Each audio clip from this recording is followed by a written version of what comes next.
por Cristo sancionado, con su ejemplo y bendición. Amén.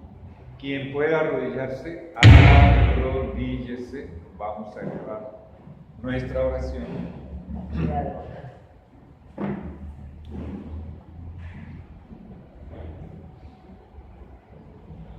Santo Padre, queremos tomar un minuto para hablar contigo. Queremos un minuto de silencio para decirte lo que hay en nuestro corazón, para confesarte algún pecado que es una carga, Señor, en nuestra conciencia y en nuestra alma, para que nos perdones, para que nos laves con la sangre de Jesús. Y también, Señor, queremos oír tu voz.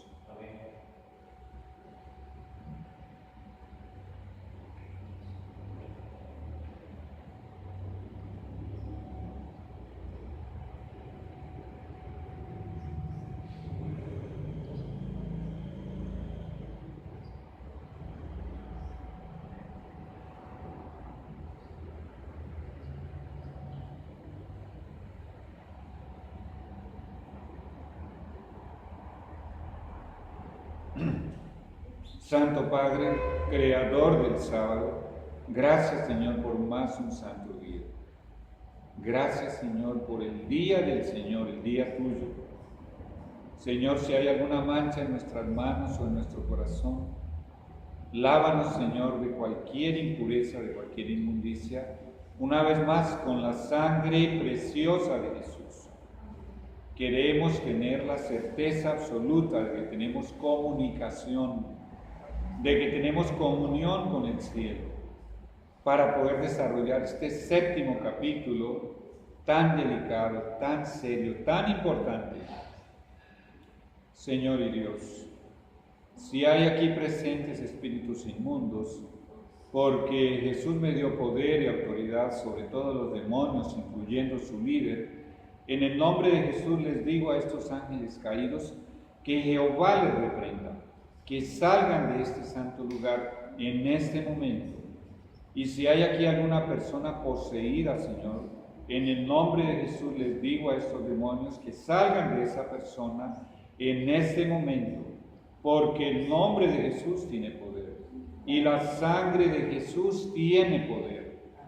Además, Señor, queremos el cumplimiento de la garantía bíblica.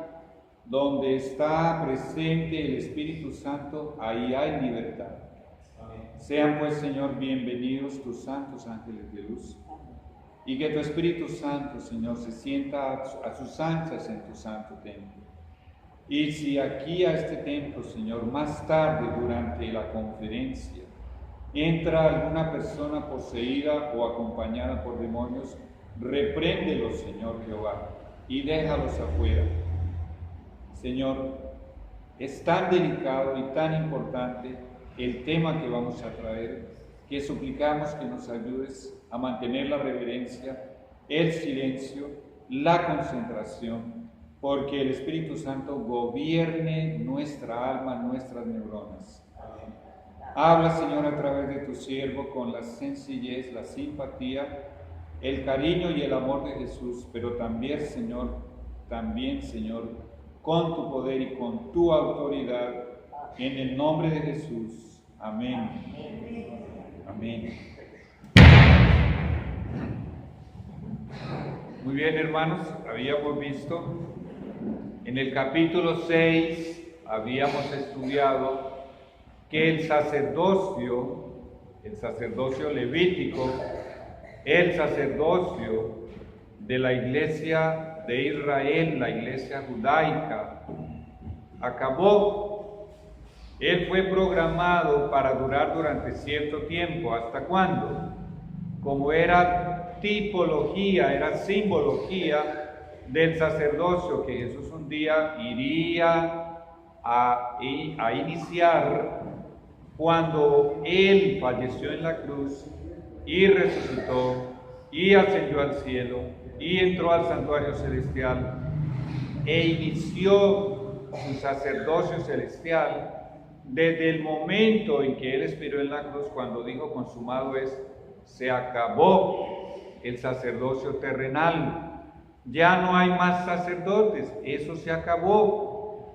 Entonces, ¿qué tenemos en la nueva iglesia cristiana? Todos sabemos que en el capítulo 21 de Juan, el mismo Jesús ordenó el pastorado. Ahora hay pastores.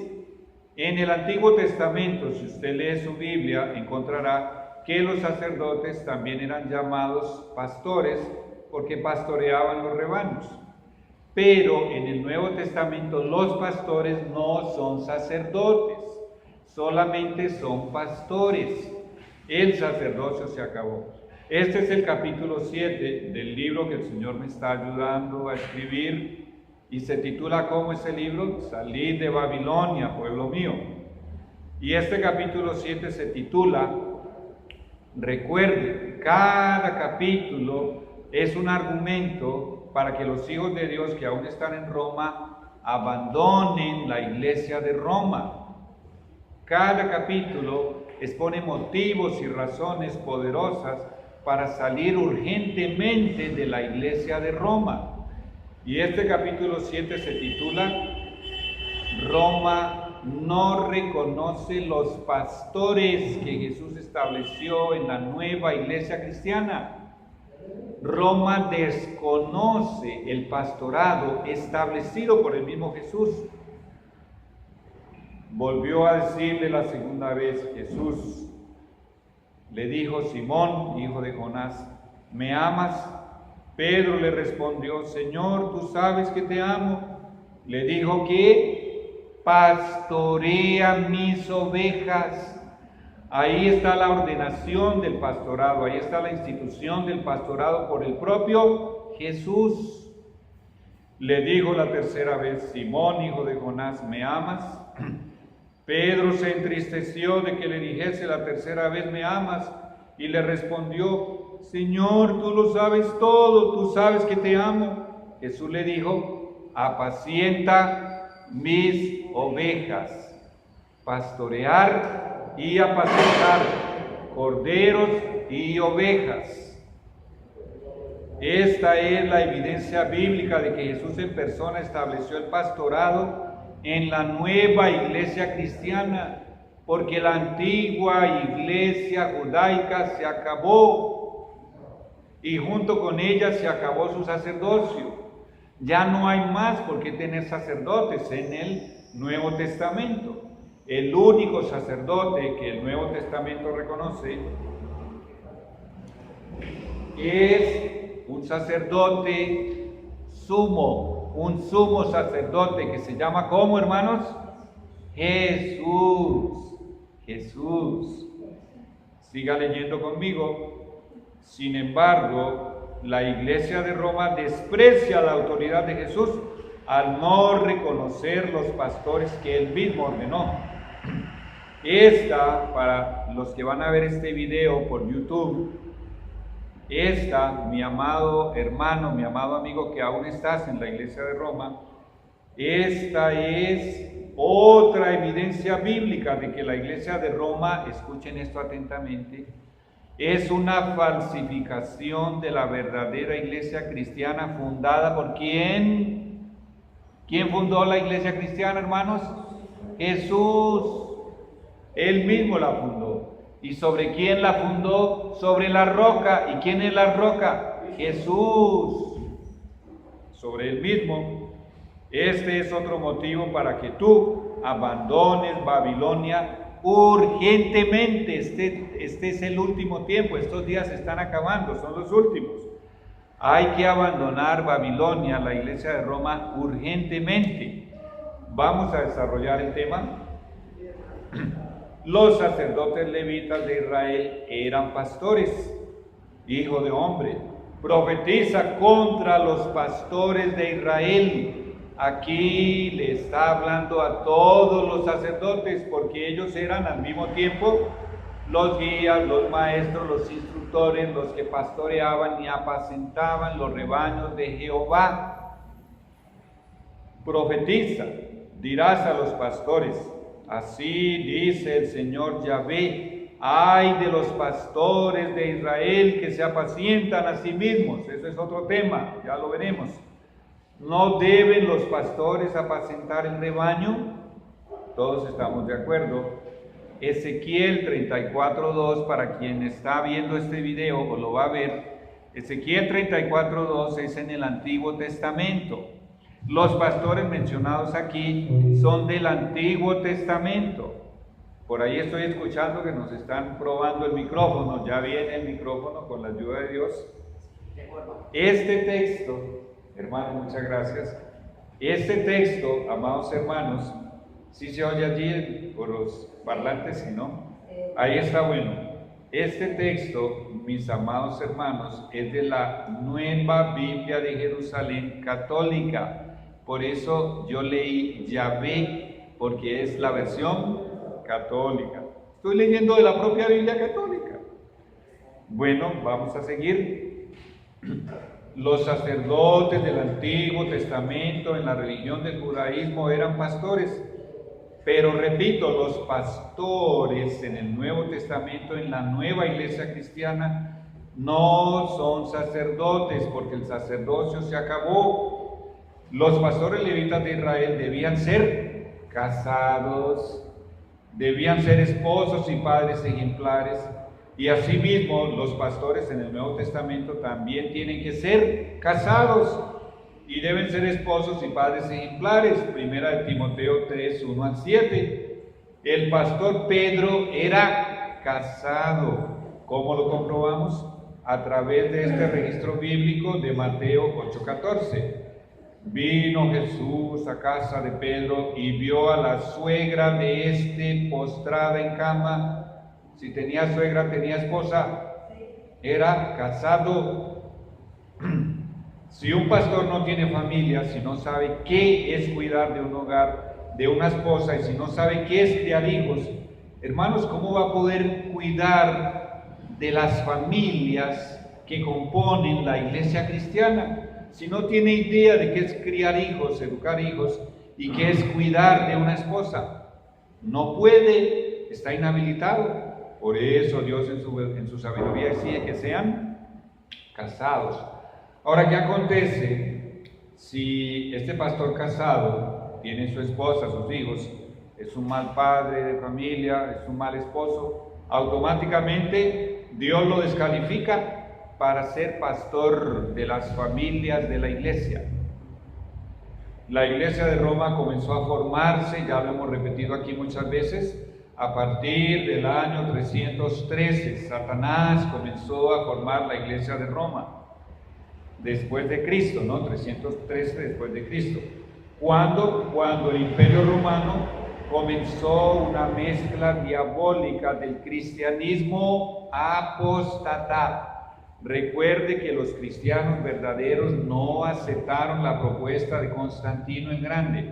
Continuaron fieles. Los cristianos apóstatas fueron los que extendieron su mano a través del abismo y apretaron la mano de Roma, apretando la mano de Constantino. Bueno, hermanos, esa era una mezcla de la antigua religión babilónica, que ya lo dijimos aquí muchas veces, que viene desde ¿cuándo? Génesis capítulo 10, versículo 10, cuando Nimrod creó Babel, y de allí se originó la religión babilónica. Siga leyendo conmigo. A finales del siglo IV, quiero que se concentren en esto, y quien va a ver el video, préstele mucha atención a esto, porque esto es gravísimo y es delicado. A finales del siglo IV, esta mezcla abominable de las tinieblas y la luz, llamada Iglesia de Roma, instituyó el celibato para su sacerdocio babilónico y pagano. No se olvide, eso es paganismo. El celibato, para los que no saben qué es celibato, es un voto de castidad de los sacerdotes católicos. La Iglesia de Roma no solo reanudó un sacerdocio que desafía a Dios, ya estudiamos eso en el capítulo 6, y desprecia el sacerdocio de Jesús, sino que para empeorarlo todo, prohíbe que los sacerdotes se casen. ¿Cuál es el resultado de eso? Lea conmigo. Por causa del celibato, a través de los siglos, miles y miles de homosexuales se hicieron sacerdotes de la Iglesia de Roma. Se calcula que hoy en día mucho más de la mitad de los sacerdotes son homosexuales o son pedófilos. Esta abominación ha convertido a la Iglesia de Roma en la institución más depravada del mundo y en la mayor red de pedófilos y homosexuales del planeta. Hermanos, esto es tan delicado, pero tan delicado, tan estremecedor. Yo conozco personas que perdieron completamente la fe en la Biblia, en Dios y en cualquier cosa que sea religión por causa del homosexualismo, de la pedofilia y de muchas cosas que se derivan de eso, abominables, espantosas, en la Iglesia de Roma. Si de pronto probamos por ahí algún otro micrófono, que este nos está fallando, hermano, si hay otro micrófono por allí. Bueno, continuamos. Esta maldición diabólica es un argumento asustador para abandonar de inmediato la iglesia llamada Babilonia. Alrededor del mundo son millones de denuncias de niños violentados, de niños molestados, de niños acosados sexualmente. De pronto hay otro micrófono por allí.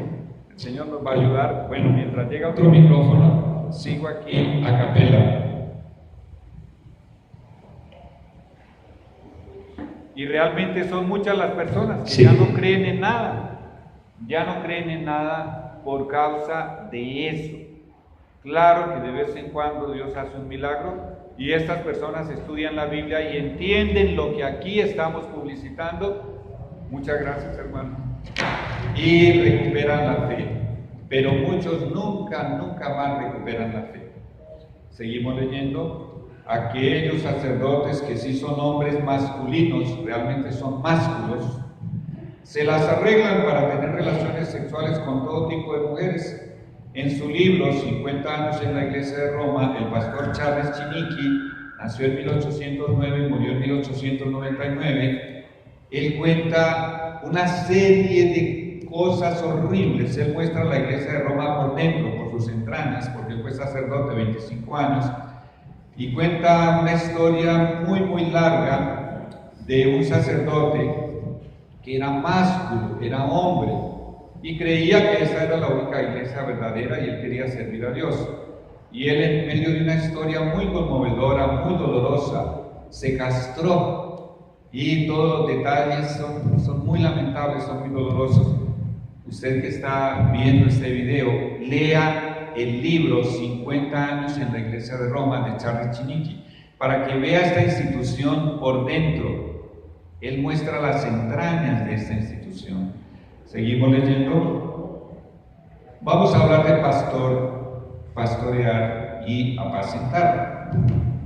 Después de su resurrección y antes de comenzar su ministerio sacerdotal en el santuario celestial, Jesús en persona estableció pastores para apacentar sus ovejas. ¿En dónde? En la nueva iglesia cristiana. ¿Por qué? Porque la religión de los judíos quedó abolida, porque la nación de Israel dejó de ser el pueblo de Dios, porque crucificó a Jesús. Durante los 40 días que Jesús estuvo en la tierra después de resucitado, en una ocasión se apareció a 7 de los discípulos a la orilla del lago mar de Galilea, y le dijo a Simón Pedro: pastorea mis ovejas y apacienta mis corderos. Los corderos simbolizan, como son crías, a los recién nacidos en la fe y también a los niños, a los preadolescentes de la iglesia. Y sigue diciendo, ya lo leímos, ¿no? Está en Juan 21, 16, 17. Ustedes recuerdan cuál fue el único requisito que Jesús le exigió a Pedro y le exige desde ese momento a todo candidato a ser pastor. ¿Cuál es el único requisito que le exigió a Pedro y que le exige a todo candidato a ser pastor? ¿Me amas? Ese es el único requisito. ¿Me amas? Para ser pastor, ese es el único requisito que Jesús exigió. Muy bien, vamos a ver. Pastorea y pastorear en griego son una misma palabra. Esa palabra es poimaino, significa apacentar como pastor. Venga a la página siguiente, página 2. Si usted quiere estos folletos, envíeme a mi correo electrónico o a mi WhatsApp, envíeme un mensaje y yo se lo enviaré por su correo si quiere estos folletos. Ahora, la palabra pastor en griego es poimen. De poimen se deriva poimaino. Tiene sentido. Apacentar en griego, bueno, aquí estamos viendo hoy con el micrófono. Apacentar en griego es bosco. Significa pastar, dar de comer, apacentar y pacer. Pedro fue hecho por Jesús. Escuchen esta lista tan bonita. Pedro fue hecho por Jesús pastor, ministro, siervo, profeta y apóstol. Inclusive es el escritor de 2 libros del Nuevo Testamento. Él tuvo que aprender a escribir porque era analfabeto para escribir el registro que de él hay en la Biblia, 1 y 2 de Pedro. Presumir que Pedro fue el primer sacerdote de la Iglesia de Roma con el título de Papa, o sea, Padre, título que solo le pertenece a quién, a Dios, es una blasfemia, es una mentira infame, es un engaño diabólico. Pobre Pedro, si él hubiese llegado a saber o a imaginar una cosa de esas, se hubiera escandalizado, se hubiera horrorizado. Al contrario, escuchen esto cuidadosamente. Pedro murió crucificado como mártir por el Imperio Romano, el cual masacraba a los cristianos porque no adoraban al emperador. ¿Y por qué había que adorar al emperador? Porque ese emperador, el Imperio Romano, lo consideraba Dios. ¿Y qué título tenía? Pontifex Maximus. ¿Qué significa eso? Sumo pontífice. Ahora escuchen, ¿de dónde viene ese título que ostenta el Papa? Escuchen, cuando el Imperio Romano mezcló su paganismo con el cristianismo, creando una religión abominable, el Papa heredó el título del emperador romano. O sea que el Papa es ¿quién? Es el sucesor del emperador romano. Por eso tiene ese título. Es una ostentación, recuerden, ¿no? Eso es mentira. Es una ostentación. Él no es ningún Pontifex Maximus. No es ningún sumo pontífice. ¿Qué nos dice Hebreos 4:14? ¿Quién es nuestro único sumo pontífice? Jesús es el único sumo sacerdote. Muy bien. Esta iglesia de Roma asesinó más de 100 millones de cristianos, los cuales murieron como mártires, hermanos. Ese es otro tema muy largo. Ahora vamos a algo muy importante para nuestros ancianos. Los ancianos equiparados como pastores en cuanto al cuidado de la grey, de los rebaños. Pedro encomienda a los ancianos de la iglesia, a los episcopos, que apacienten como pastores el rebaño de Dios, identificándose humildemente como más uno de ellos. Miren la humildad de Pedro. Vamos a leer sus palabras en 1 de Pedro 5:2. Pedro, el apóstol, el siervo del Señor, el pastor, hablando, dice: ruego a los ancianos que están entre vosotros, yo anciano también con ellos y testigo de los padecimientos de Cristo, que soy también participante de la gloria que será revelada. Apacentad la grey, el rebaño. ¿De quién es ese rebaño, hermanos? De Dios, que está entre vosotros, cuidando de ella, no por fuerza, sino voluntariamente, no por ganancia deshonesta. Hoy eso se volvió un negocio. Uno de mis alumnos les contaba que era coronel, era pastor y era odontólogo especialista. Vino a contarme que era pastor después de muchas semanas de ser mi alumno. Y le pregunté: oiga, ¿y usted por qué no le dice a nadie que es pastor? Es que hoy en día pastor es sinónimo de ladrón, es sinónimo de corrupto, entonces prefiero que la gente no sepa que soy pastor. Por eso dice aquí, no por ganancia deshonesta, sino con ánimo pronto, no como teniendo señorío sobre los que están a vuestro cuidado, sino siendo ejemplos de la grey. Y cuando aparezca ¿quién? El príncipe de los pastores, ¿quién es ese? Jesús. Vosotros recibiréis la corona incorruptible de gloria. Esto es para los ancianos, los episcopos, de ahí viene el nombre episcopal. Así el pastor Pedro equipara, o sea, iguala con pastores a los ancianos. Episcopos también significa superintendentes, o sea, supervisores, vigías o guardias, vigilantes que cuidan los rebaños del Señor. Veamos la mención del comentario bíblico adventista al respecto. Esto es valioso. Pedro espera que los ancianos, como fieles pastores, cuiden de la seguridad, del sostén y el crecimiento de la grey. Comentario bíblico adventista, comentando acerca de 1 de Pedro 5:2. ¿Por qué no se encuentran sacerdotes en la iglesia cristiana del Nuevo Testamento? Hermano, lo repito una vez más, ya lo repetí muchas veces, porque el sacerdocio fue abolido por Jesús, ya que sus funciones no son más necesarias. ¿Qué hacía un sacerdote? Presentaba sacrificios. Eso se acabó una vez que el sacrificio al cual simbolizaban esos sacrificios fue realizado en la cruz. ¿Para qué más sacrificios? Dios había predicho que daría pastores para sus ovejas. Escuchen qué lindo. Está en Jeremías 3:15.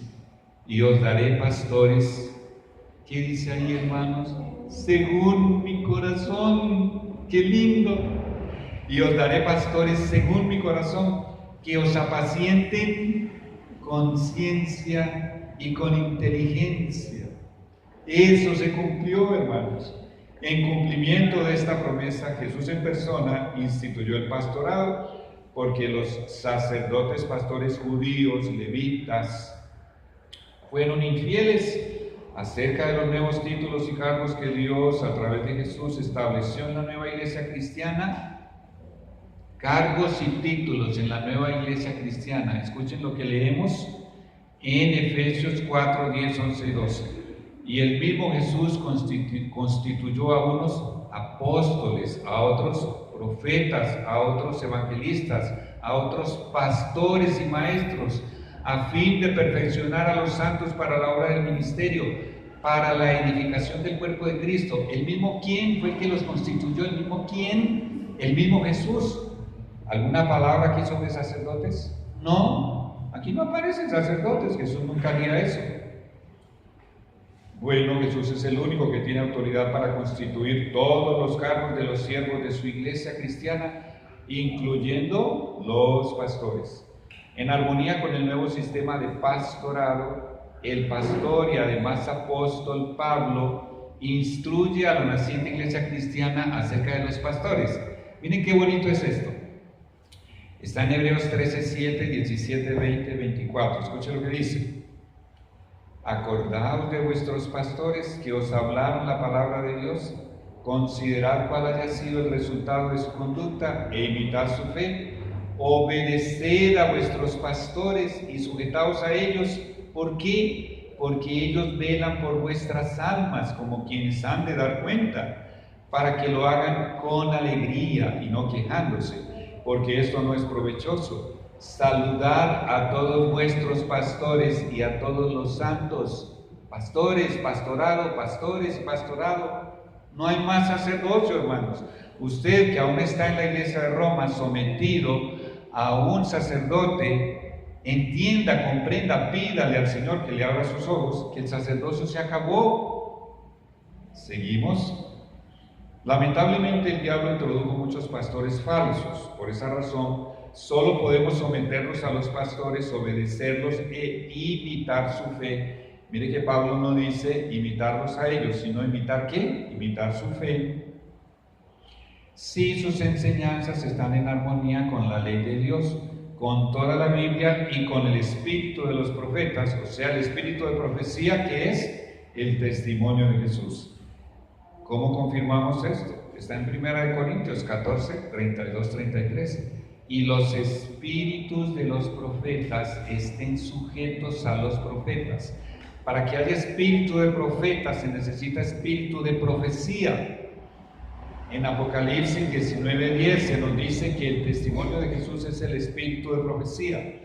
Tienen que estar en armonía esos pastores con la Sagrada Biblia y el testimonio de Jesús, que es el espíritu de profecía. Un hijo de Dios auténtico, que sí ama a su prójimo, que sí se deja guiar por el Espíritu Santo, que sí estudia su Biblia con humildad y oración, comprobará fácilmente que en el Nuevo Testamento, en la verdadera iglesia cristiana, no existen ni sacerdotes, ni sacristanes, ni cardenales, ni papas, ni monaguillos, ni monjes, ni acólitos, ni arzobispos, ni monjas, ni frailes, ni catedrales, ni conventos, ni monasterios. Nada de eso usted lo encuentra en el Nuevo Testamento. Eso todo son invenciones de la Iglesia de Roma. En las Sagradas Escrituras, el pastor también es llamado ministro. Vamos a dar una miradita a ese término, ministro. Vamos a estudiar. Por ocasión de su conversión, Saulo, el sacerdote fariseo, que persiguió a los cristianos y fue cómplice en el asesinato de muchos de ellos, al ver a Jesús resucitado, afirma que Jesús le dijo que lo llamó para ser ministro de la iglesia cristiana que él perseguía. Entonces, ¿pero dónde está eso en la Biblia? Vamos a leerlo de los labios del propio apóstol Pablo, que lo escribió en Hechos 26, 15, 16. Perdón, el médico Lucas escribió Hechos, pero esas son palabras del propio Pablo.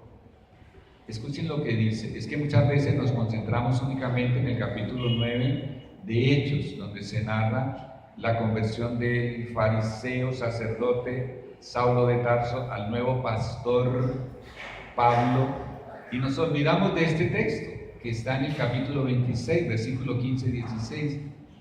Acompáñenme. Entonces yo pregunté, él ve esa visión maravillosa del Jesús resucitado que creía que no había resucitado, en toda su gloria, con toda su belleza y hermosura, qué privilegio, y se somete, se humilla con esta pregunta: ¿quién eres, Señor? Y el Señor le dijo: yo soy ¿quién? ¿Qué dice ahí, hermano? Yo soy Jesús, a quien tú persigues. Levántate y ponte en pie.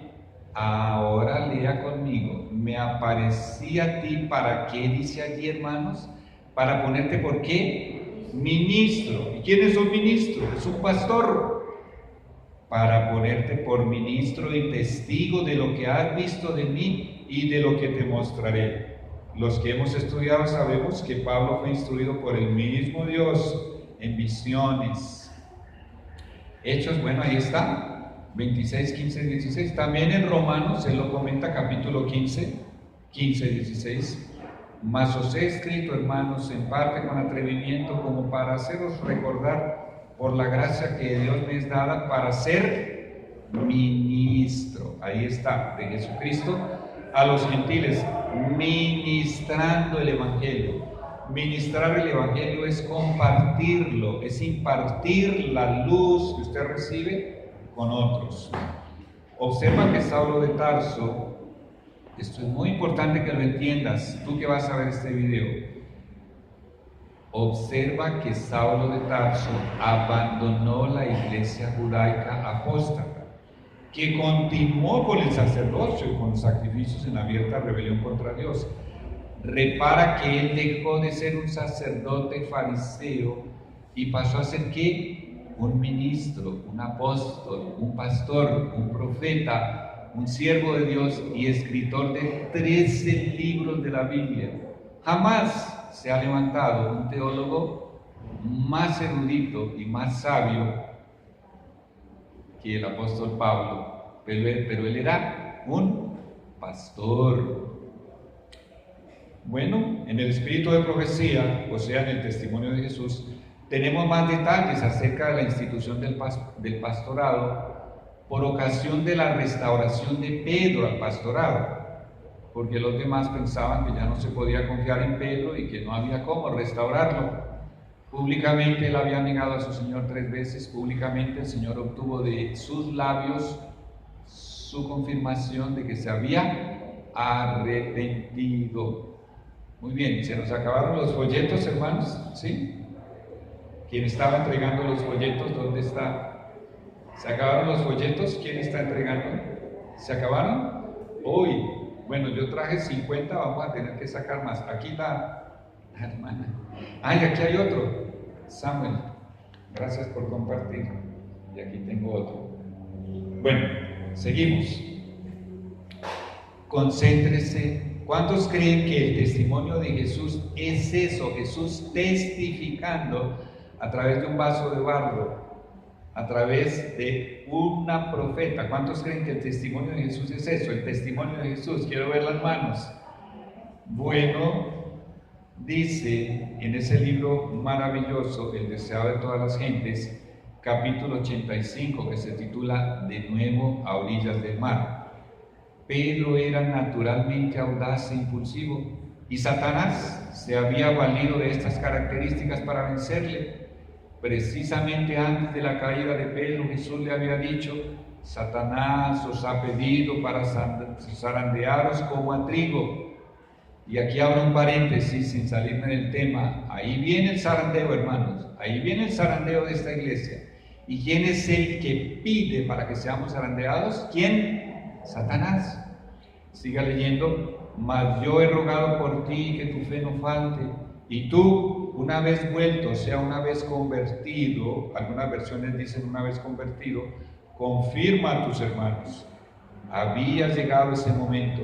Y era evidente que dice allí la transformación realizada en Pedro. Eso significa que era evidente su conversión.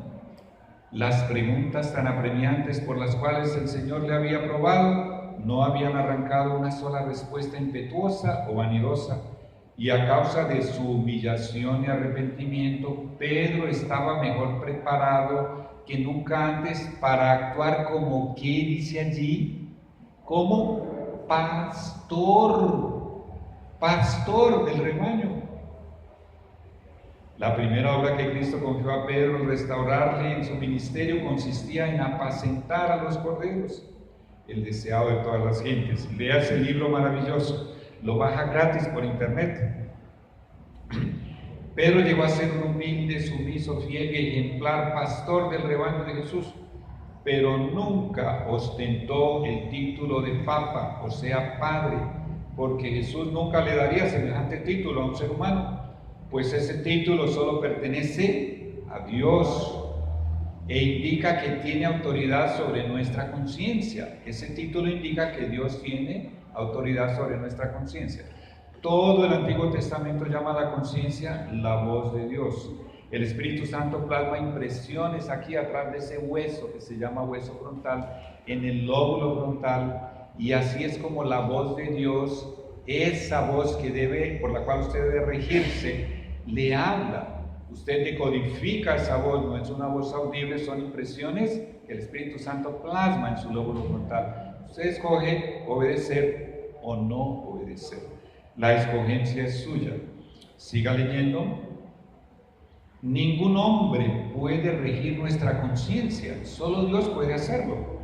Llamar a un ser humano de papa o padre es aceptar que Él rige nuestra conciencia. Esto es muy delicado.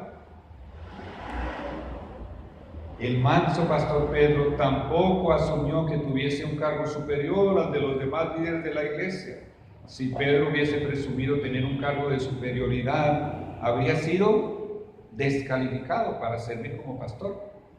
Los sacerdotes de la iglesia de Roma ostentan el título de padres, presumiendo que están en lugar de Dios. Eso es presunción.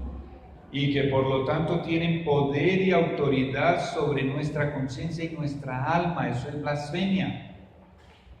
Estas son las más abusivas blasfemias de estos sacerdotes. Jesús nos prohibió aceptar esa blasfema usurpación. Escuche las palabras de Jesús, usted que va a ver este video. Y no llaméis Padre vuestro a nadie en la tierra. ¿Por qué? Porque uno es vuestro Padre, el que está en los cielos. Mateo 23:9. En conclusión, el título de Papa, que significa Padre, solamente le pertenece a Dios. Quien ostenta ese título en la tierra realmente cree que es Dios. Y el apóstol Pablo nos advierte: ¿no sabéis que si os sometéis a alguien como esclavos para obedecerle, sois esclavos de aquel a quien obedecéis? Romanos 6:16. Quien acepta esa presunción arrogante, automáticamente está esclavizado. Eso es lo que quiere la Iglesia de Roma: esclavos. Bueno, una de las pretensiones, únicamente Dios tiene el poder y la autoridad de perdonar pecados. Una de las pretensiones más abusivas, infames, blasfemias arbitrarias de los sacerdotes de la Iglesia de Roma es escuchar la confesión de los pecados de sus feligreses y perdonárselos, porque realmente creen que están en lugar de Dios al ostentar el título de padres. Yo recuerdo, yo nací en la Iglesia de Roma, yo iba a confesarme y escuchaba: ego te absolvo, yo te absuelvo, yo soy tu padre, yo estoy en el lugar de Dios, yo te perdono. ¿Qué blasfemia? Siga leyendo conmigo. Escucha lo que te advierte la Biblia en Marcos 2:7. ¿Quién puede perdonar pecados sino solo Dios? Si tú aún estás en la Iglesia de Roma y hasta ahora estás sabiendo acerca de estos asuntos tan delicados, órale al Señor, llévale esta información en oración, estudia esos asuntos en tu propia Biblia, dile al Señor que tú no quieres ser ni esclavizado ni engañado por un falso sistema religioso, y Él responderá a tus oraciones. Desde 1517 en adelante, muchos esclavos de la Iglesia de Roma fueron abandonando ese sistema. Con el paso de los siglos, millones y millones. En los países donde la Iglesia de Roma es la iglesia oficial, prácticamente 95% aproximadamente, es una aproximación, de los que conforman las iglesias cristianas, protestantes, evangélicas, ¿salieron de dónde? Salieron de la Iglesia de Roma. Tú también estás invitado para abandonar esa institución. Lee tu Biblia, órale al Señor, dile: yo no quiero ser engañado y mucho menos esclavizado. Ahí está la garantía de Jesús. Juan capítulo 8, versículo 34. De manera que si el Hijo os libertare, 34 y 36, seréis verdaderamente libres.